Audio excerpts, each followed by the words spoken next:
Halo sob, kembali lagi di channel Sobat Madridista Indonesia, channel yang akan membahas berita seputar sepak bola khususnya Real Madrid. Buat kalian yang baru bergabung, jangan lupa untuk subscribe dan aktifkan loncengnya agar kalian tidak ketinggalan informasi lainnya dari Sobat Madridista Indonesia. Selamat menyaksikan Hala Madrid. Real Madrid mendapatkan hasil yang kurang baik dini hari tadi. Bertandang ke markas Osasuna, El Real hanya mampu bermain imbang dengan skor kacamata 0-0. Pertandingan yang digelar di El Sadar itu sebenarnya menjagokan Real Madrid sebagai pemenangnya, mengingat Osasuna saat ini berada di zona degradasi. Namun Los Blancos yang jadi unggulan malah tampil kurang maksimal. Mereka ditahan imbang oleh Osasuna dengan skor 0-0.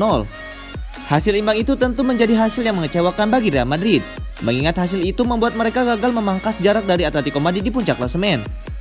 Dari laga ini ada beberapa pelajaran yang bisa dipetik oleh Real Madrid. Apa saja itu? Simak beberapa hal berikut ini. Madrid miskin kreativitas. Satu hal yang paling menonjol di laga ini adalah Real Madrid yang miskin kreativitas.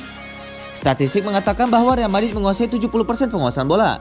Namun mereka tercatat hanya mampu membuat 9 tembakan di laga ini, dan hanya satu di antaranya yang tepat sasaran. Masalah kreativitas ini harus segera diselesaikan jika Real Madrid ingin mempertahankan gelar juara mereka. Cuaca jadi penghalang. Salah satu faktor non-teknis yang mungkin mempengaruhi jalannya pertandingan adalah masalah cuaca. Ya, di pertandingan ini diwarnai dengan hujan salju. Salju sempat menutupi permukaan lapangan El Sadar, sehingga panpel setempat harus bekerja keras membersihkan salju ini. Salju yang ada di atas lapangan ini diduga menjadi penyebab performa kedua tim khususnya Real Madrid tidak optimal, karena mereka takut lapangan licin yang berpotensi membuat mereka cedera. Lini pertahanan Real Madrid sering lengah. Salah satu hal yang perlu diperbaiki oleh Real Madrid usai laga ini adalah konsentrasi para bek mereka. Di laga ini mereka memang kalah penguasaan bola, namun mereka kerap mengancam melalui serangan balik. Dari pengamatan, para bek Real Madrid kerap telat merespon serangan balik dari tuan rumah, sehingga Thibaut Courtois harus bekerja ekstra keras mengagalkan serangan balik tersebut. Eden Hazard belum bisa diandalkan. Salah satu pemain yang harus disorot pada laga ini adalah Eden Hazard. Playmaker asal Belgia itu kembali dipasang sebagai starter oleh Zidane. Setelah 2 laga sebelumnya ia masuk sebagai pemain pengganti. Bermain selama 75 menit, Hazard terlihat minim kontribusi. Ia bahkan tak melepaskan satupun tembakan di laga tersebut, sehingga Hazard masih belum membuktikan bahwa ia bisa jadi pembeda di Madrid. Sergio Herrera tampil oke. Salah satu pemain yang tampil ciamik di laga ini adalah kiper Osasuna Sergio Herrera. Sang kiper tampil tangguh di bawah mister gawang Osasuna. Meski Madrid tak membuat banyak percobaan, namun ia selalu sigap ketika El Real menyerang. Ia juga mematahkan tembakan apik Marco Asensio yang berpotensi menjadi gol bagi Real Madrid.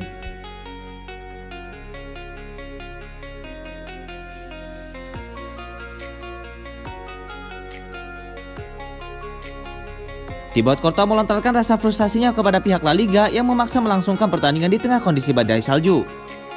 Baginya para pemain hanya dipandang sebagai bahan pertunjukan. Betapa tidak, seharusnya laga tidak bisa dilangsungkan karena badai salju yang terlalu lebat.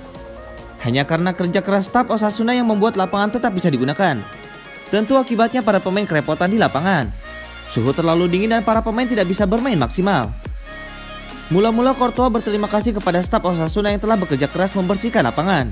Namun baginya seharusnya pertandingan tidak dipaksakan. Kondisi pemain perlu dipertimbangkan. Courtois mengatakan, "Saya ingin berterima kasih kepada para pekerja Osasuna yang telah membuat lapangan semaksimal ini. Namun sangat disayangkan apa yang dilakukan La Liga kepada kami. Kami sudah memahami kondisinya dan tentu saja kami bisa bermain. Namun kami berangkat dengan landasan pacu yang beku dan sekarang kami tidak bisa pulang. Kami adalah manusia, sekarang kami jadi pertunjukan." Lebih lanjut, Courtois bahkan berani menyerang pihak La Liga yang ngotot melangsungkan pertandingan. Seharusnya kondisi sudah cukup buruk untuk memutuskan menunda laga, tapi tidak bagi penyelenggara. Courtois mengatakan lagi, "Kami melakukan apa yang diminta. Sebab jika kami tidak datang ke sini, mereka akan mengurangi 3 poin dari kami. Namun saya kira sebenarnya kondisi tidak aman. Kami bukanlah boneka yang harus selalu bermain. Kami sudah berusaha sekeras ini. Tapi kami harus memikirkan soal perjalanan dan logistik yang diperlukan untuk kembali."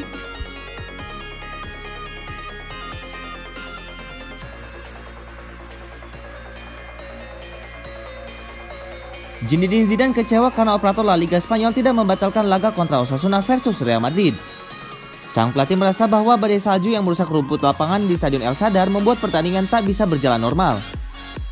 Keluhan sebetulnya sudah datang jauh sebelum kick-off. Pesawat yang ditumpangi skuad dan ofisial Real Madrid untuk terbang ke Pamplona mengalami delay karena landasan pacu tertutup salju. Spanyol dilanda badai Filomena dalam beberapa hari terakhir sehingga bagian besar wilayah negara tersebut tertutup salju lebat. Pertandingan Atletico Madrid melawan Atletico Bilbao ditunda akibatnya. Hal itu tidak berlaku di Stadion El Sadar, markas Osasuna. Pertandingan melawan Real Madrid tetap dilanjutkan meski lapangan rusak dan Zidane menganggap venue tidak layak menggelar laga. Zidane mengatakan, "Kami melakukan apapun yang kami bisa, tapi barusan bukanlah pertandingan sepak bola." Kota Madrid merupakan satu dari sekian wilayah paling parah terdampak badai Filomena. Ini menjadi masalah buat Real Madrid karena belum tentu mereka bisa pulang. Dan kabar terakhir menyebut seluruh pemain Real Madrid dan ofisial menginap lebih lama di Pamplona. Zidane mengatakan lagi, "Semua yang terjadi 2 hari ini menjadi sangat rumit. Kami tidak tahu kapan kami bisa kembali. Yang jelas pertandingan melawan Osasuna seharusnya ditunda."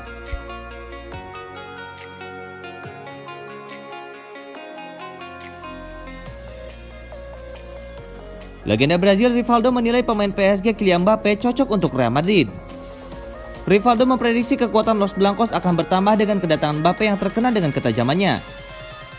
Mbappe sudah mencetak 131 gol dalam karir profesionalnya. Namun Rivaldo tahu PSG tidak akan melepas Mbappe dengan mudah. Sebab penyerang berpaspor Prancis itu adalah senjata utama PSG dalam mewujudkan impian besar mereka untuk menjuarai Liga Champions. Mbappe yang berumur 22 tahun merupakan aset masa depan PSG. Les Parisiens diprediksi akan mematok harga mahal untuk Mbappe menurut Rivaldo. Harga pasaran Mbappe sekarang menyentuh 180 juta euro atau sekitar 3 triliun rupiah. Harga mahal itu jadi bukti kualitas penyerang yang mengantarkan timnas Prancis menjuarai Piala Dunia 2018 lalu. Rivaldo menilai penyerang berpaspor Prancis itu tertarik bermain untuk Real Madrid, sebab Liga Spanyol lebih kompetitif ketimbang Liga Prancis. Rivaldo mengatakan, "Tentu saja penyerang Prancis akan menjadi penandatanganan yang baik bagi mereka dan akan menjadi dorongan yang besar bagi klub. PSG tidak akan membiarkannya pergi dengan semudah itu atau dengan harga murah. Akan tetapi sepak bola adalah perdagangan dan Mbappe tidak ingin tinggal lebih lama di sepak bola Prancis. Jadi saya pikir cepat atau lambat dia akan pergi ke Spanyol. Dia ingin mengambil langkah maju dalam karirnya dan bermain di salah satu liga terbaik di dunia."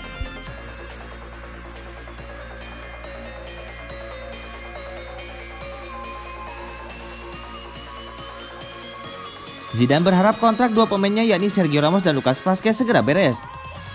Diketahui Ramos dan Vazquez kontraknya akan berakhir pada musim ini dan masa mereka tetap tidak pasti. Laporan menunjukkan Ramos telah menolak kontrak 1 tahun dari Real Madrid, klub yang dia datangi pada 2005. Ditanya tentang Ramos dan Vazquez yang kemungkinan tidak menandatangani kontrak, Zidane berharap hal ini segera rampung. Zidane mengatakan, "Saya tidak ingin menginginkannya, tetapi dalam sepak bola Anda tidak pernah tahu. Apa yang saya inginkan dan apa yang kami inginkan Anda sudah tahu. Anda akan bertanya kepada saya lagi pada konferensi pers lain setelah pertandingan, dan saya akan memberitahu Anda hal yang sama. Yang saya harap adalah ini akan beres, tidak lebih."